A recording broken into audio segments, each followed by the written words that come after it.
Buck, I asked you as we went to break in the last segment. Certainly, Scott Jennings, who we've had on the show, I think, a couple of times, has been doing a really good job on CNN as their token Republican defender. And they have an entire panel of Democrat morons who try to argue with them, and he often slices and dices them. That is plays well on social media. It hasn't really cut through if you look at the ratings. I saw when Brett Baer interviewed Zelensky, these numbers were out. They were just massive for Brett Baer, like all-time highs. I saw for the president's address on Tuesday, and some of you keep him. It was an address to Congress, not a State of the Union. Okay, all right.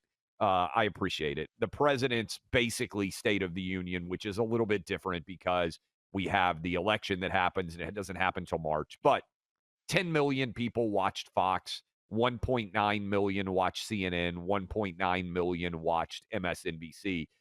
We're talking about Fox regularly now posting 70% share on cable news.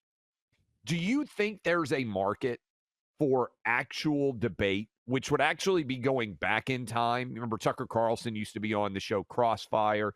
You would have a legitimate head-to-head discussion on CNN. That was the way they covered it back. Even Hannity used to be on with, was it Combs? You remember Combs. that? Oh, I was a Hannity. I was an avid Hannity and Combs watcher back when I was in college. So yeah, I remember this. So those Uh, don't really rate and exist now. Is there a market for that, for real debate in your mind, or does it only work on social media, well, clipped versions? you can take it all the way back to what firing line with William F. Buckley and William F. Buckley and Gore Vidal at the There convention having used to be quite a real debates out there, and other than like Bill Maher, where you can get a sometimes smart Republican-ish person and a smart Democrat-ish person, there aren't real debate shows other than what CNN's well, trying with Scott Jennings. what I think happened with the Democrat media ecosystem, which we used to call the mainstream media, but I think rightly people abandoned that term because why give them the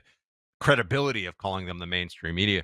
Why are they mainstream? So I agree with that. But the corporate Democrat media, legacy media, however you want to describe it, they used to control so much of the piping, if you will, that the content could be whatever they wanted it to be. And there wasn't really much in the way of an infrastructure on the other side for competition. Exceptions being, of course, Rush, Talk Radio, Fox News. But those were relatively recent. I mean, when you start to compare this to the New York Times, I mean, when you compare this to some of the outlets that the Democrats have been able to rely on, they've been running this game for a long time. You go all the way back to what's his name, Cronkite, and you go back to the days when there were only a handful of TV news anchors that had tremendous sway over public opinion. They were libs, by the way, but not libs in the current context, libs back then. And I would just say what's happened, Clay, is that the social media gave them a big jolt of control all over again.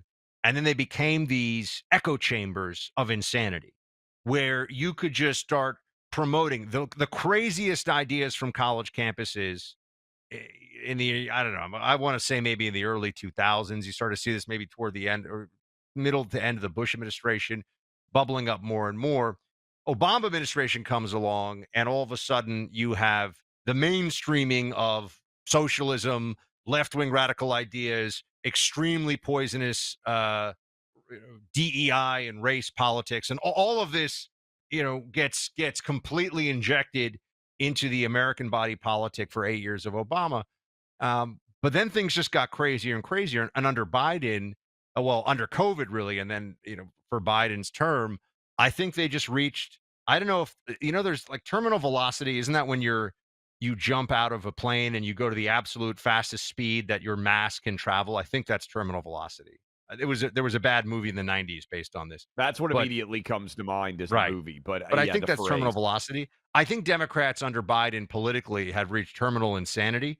They got about as crazy as they could be. And now they're dealing with the backlash from a majority of the American people of you guys can't just be totally insane.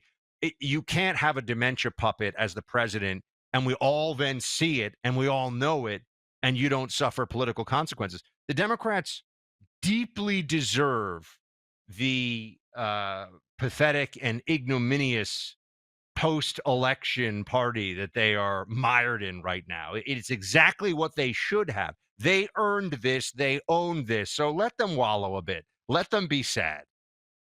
They don't make good arguments, and to a large extent, they don't make good arguments because they don't have to grapple with the other side's argument. Because when you have convinced yourself that your opponent is Adolf Hitler, your argument doesn't have to be that good, right? I mean, I think that's in their mind what we saw. Even Gavin Newsom, who I think is a relatively intelligent Democrat, Ron DeSantis wiped the floor with him when Sean Hannity hosted their debate about a year and a half ago or whatever it was. You remember that? It Oh, basically of came down course. to COVID leadership.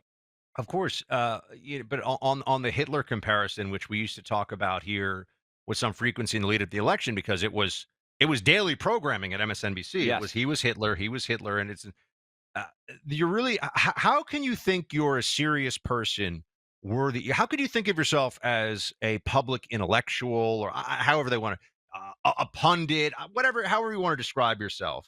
If you're going to say that a recent American president who is leading your candidate in the polls, who also happens to be by far the choice of the entire state of Israel. If they were able to, we all know this. I think Trump is outside of America, probably more popular in Israel than any other country in the world. Not that I generally, Trump is popular in Israel like he's popular in West Virginia or Wyoming, states that he won by the largest ish margins in the 2024 election. That yes. contextualizes it. And I just think if you were trying to be at all a serious person, you'd have to say, I don't think the guy who has the overwhelming support of the entire population of the Jewish state is Hitlerian. I Yes. don't think you could be a serious person. And if you remember, I when I had the sit down, you mentioned Bill Maher, and Bill was trying to be reasonable, and there were a couple of Democrats at that table. They were just shrieking about the same nonsense about racism and the insurrection and all this stuff. And they forgot that people actually care about what's happening in the country right now. That's reality to them. They care about the economy. They care about the border. They care about crime. They care about things that are measurable and real, not just narratives that create emotionally destabilized zombies running around talking about the insurrection all the time. And so this is my way of saying, Clay, Democrats need this. It's like a cleansing of their souls that is going on right now. It's a reset that must occur because they really went insane. I think there's a lot of truth to that. And there is on social media a great demand for the intersection. We'll play some Gavin Newsom, and it seems to me that Gavin Newsom is trying to engage in some way with people on the other side of the aisle. I think there's a desperate demand actually for that. I'm not sure it translates on television because Buck, you're going to do Fox News in a little bit, and I know Fox News has a massive audience, but from a social media perspective, it often feels like basically television exists so that small segments of television can be clipped and shared on social media, whether it's TikTok, whether it's Instagram Reels, whether it's Twitter.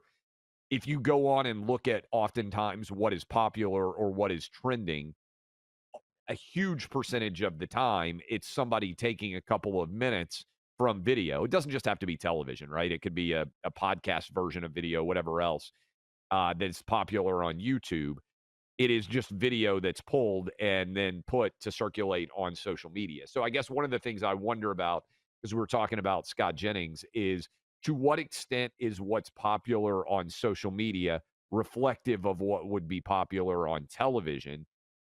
And in many ways, given the fact that television is running into video all over the internet, what does television even exist and look like in the years ahead? What I do know is Democrats have lost the ability, if you look at that video they put up of all the women boxing and everything else, to connect with younger people on social media.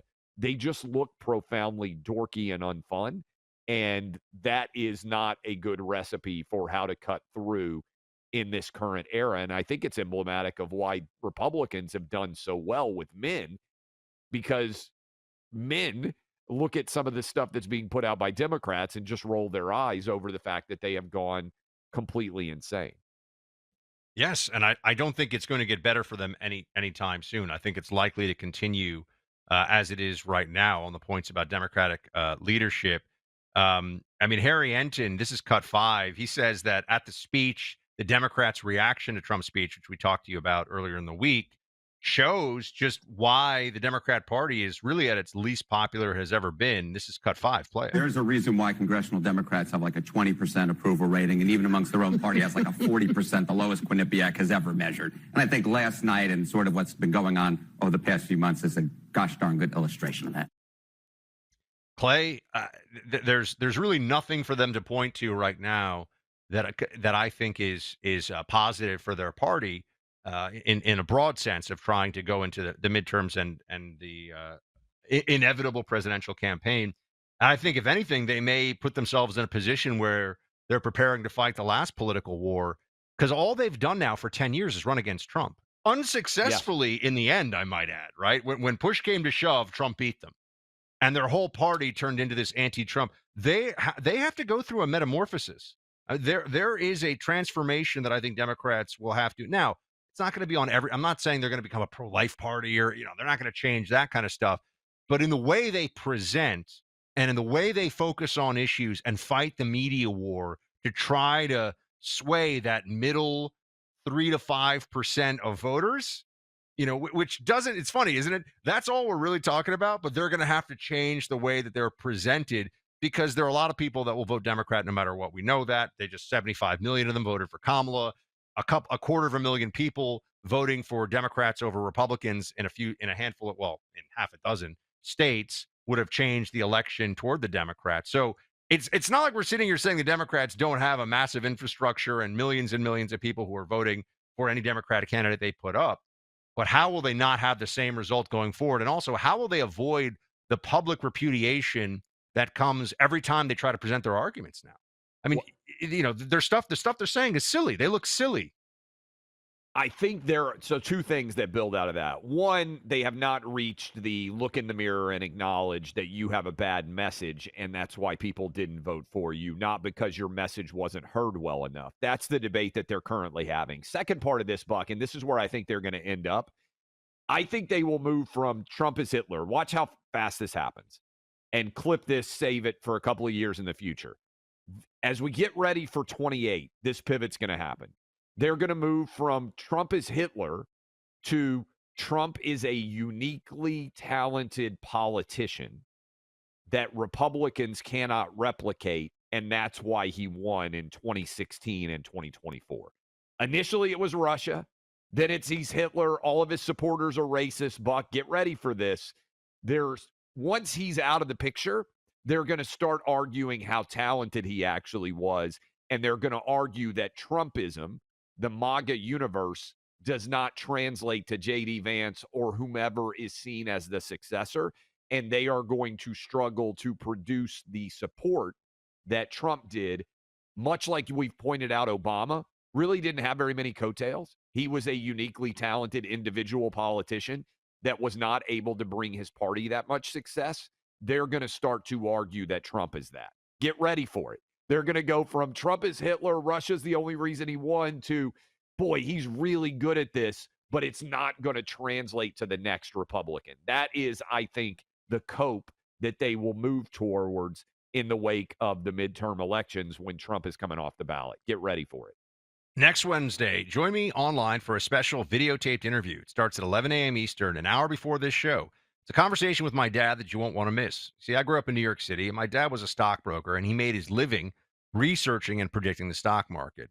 Look, if in his line of work, your predictions come true, you're a hero, right? All that is to say, next Wednesday, I'm hosting a video seminar with my dad where he's going to make a big prediction on the markets.